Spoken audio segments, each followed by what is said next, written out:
Zamani kulikuwa kuna jamii moja. Hii jamii ilikuwa ina maendeleo, hii jamii ilikuwa na utulivu, hii jamii ilikuwa na rutuba, walikuwa na maliasili nyingi, walikuwa na wakati wa wazungu wanakuja barani Afrika walikuta kati ya hitaji ile eneo.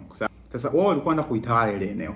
Changamoto kwa sababu wale watu kulikuwa kuna amani sana, kuna kila kitu kilikuwa kinaenda vizuri kwao. Lakini kadri siku zilipokuwa zinazidi kwenda, walikuja kugundua kuwa ile jamii ilikuwa na watu wawili wa aina mbili tofauti. Wafupi ambao walikuwa na akili sana, alafu warefu ambao walikuwa na nguvu sana. So mkoloni aliona ile ndio njia pekee ya kuingilia. So alianza kuaminisha kuwa wale watu kwa tofauti wao unatakiwa uonekane kweli kweli. Kitu kinaitwa divine and rule. Takiwa watenganishe ili uweze kuwatawala. Sasa wakagundua kuwa watu wafupi walikuwa na akili, afu warefu walikuwa na nguvu. So wakaanza kuaminisha watu kuwa nyie wafupi, wale watu warefu wanawachukia kwa sababu mna akili.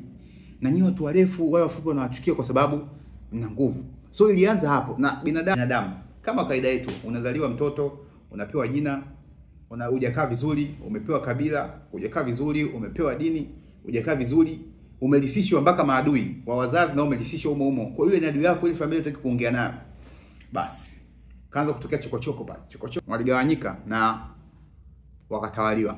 Kiwepesa wakaanza kuwatumia wale for benefit zao. Na kivipi walitawaliwa? Basi wale watu wafupi walikuwa wanatumia akili zao kuwadestroy watu warefu, na watu warefu walikuwa wanatumia nguvu zao kuwa destroy, kuharibu watu wafupi. So kilichotokea Koraidi, wakati wao walikuwa wanapigana, wao walikuwa wanapata nje interest ya kusaidia. Kwa wale wakoloni wakaanza kuja kama wanataka kusaidia, kwamba wanataka kutoa msaada.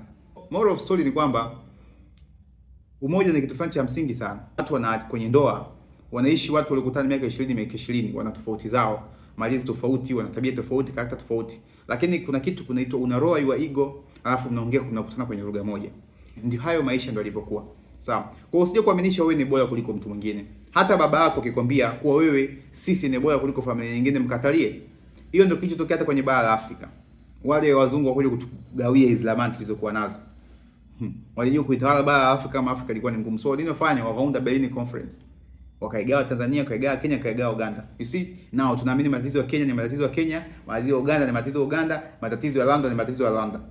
Ndio kinachotokea. Ni rahisi sana kuwa control watu ukiwa divine, ukiwaganisha na kuongoza. Kwenye rafiki zako, kwenye harakati zenu, jitahidi sana, ni umoja ni kitu cha msingi sana. Ndio kuna vitu mtapishana, yani hamwezi kuendana kwenye kila kitu, lakini umoja mnatafuta ile common interest. Sababu moja inawafanya mkutani, yeye muisikilie.